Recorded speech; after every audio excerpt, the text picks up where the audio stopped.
Hello mga super mom. Ito na. Tapos na tayo nag-eye surgery sa ating cataract. As in now lang. Ngayon ko nakaramdam ng sobrang sakit na parang sinuntok ako ng malakas na suntok. Tapos yung ulo ko masakit. Eh sabi ng nurse, sabi niya normal yan ma'am kasi yung side effect nung tawag ito, yung anesthesia wala na kasi. Ito dito, dito, sakit. Ramdam na ramdam ko, alam ko kung anong ginawa sa mata ko. Wala akong naramdaman na kahit kirot wala. Pero after, ang bilis lang kasi matanggal ng anesthesia dahil hindi siya injected. Ang anesthesia nilagay patak. Parang feeling ko, parang katulad nung parang hiniwa yung balat ng mata ko. Patak, parang 2-3 patak na anesthesia.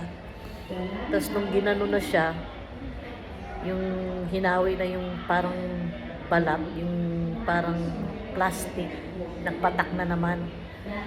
Yun. Tapos nung pinasok na yung parang karayom na malambot sa mata ko, para sinipsip na yung katarata. Naramdam ko, wala akong kaba, wala lahat, kasi wala nga ako naramdaman. Tapos hinihintay ko yung tusok, kasi akala ko yung anesthesia itutusok, eh hindi naman pala itutusok yung anesthesia. Yung pala sabi ko, bakit parang ang dami-daming patak? Yung pala yun, local anesthesia lang pala yung tawag doon, sabi sa akin ng anak ko. Yun, hanggang matapos wala akong naramdaman. Tapos after nito, ito yung masakit ngayon na parang sinuntok ka na parang ginanon-ganon ng karayong. Sakit. Pero ngayon medyo mild na kasi nakainom na ako ng Mifenamic. Pinainom na ako ng Mifenamic. So, ayan. Tapos, ayan no, lumuluha siya. Itong goggles na to, yung salamin na to, within 1 month, hindi siya pwedeng tanggalin. Hanggang matulog, hindi siya pwedeng tanggalin. Kasi, minsan, pag mapasarap tayo sa tulog, di ba, bigla tayo nagkakamot ng mata. So, para hindi directly makamot yung mata. Pag ganyan, no, di, magbagising ka kasi may salamin, di ba? Akala ko, sa umaga lang siya gagamitin para protection sa sobrang init ng sunlight or alikabok. Hindi pala. Hanggang sa pagtulog pala. Within 1 month siya. So, dito lang pwede sa right side humiga, hindi pwede dito sa left side pala kasi itong right. Hindi pwede. Or diretso ka lang hihiga, ganon. Yan. So, kanina, kung gaano kadami ang tao kanina, ayan o.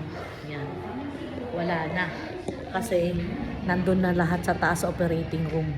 10 lang kami ngayon. Swerte ko nga, 10 lang kami kasi nung nakaraan, 34, 40, 50. So, ang bilis lang namin. Tapos, 3 doktor ang nag-opera.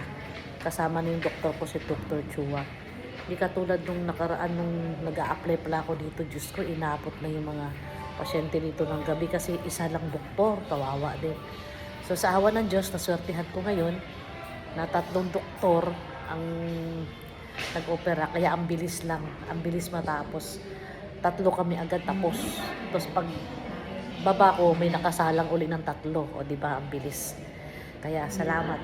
And then, bukas, doon naman kami pupunta sa Cardinal Santos kasi doon ang pinaka-clinic ni Dr. Chua, ni Mike Chua.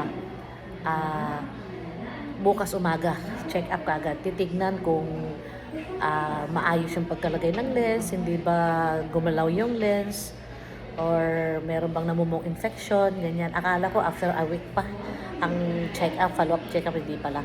Bukas din, Tuesday, umaga 8, sa Cardinal Santos kami, sa may Green Hills pupunta. Hindi na dito sa Chuchi, hospital.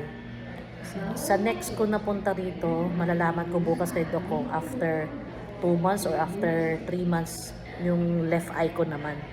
Ito lang kasi inunang right eye kasi siya ang malala, mas marami.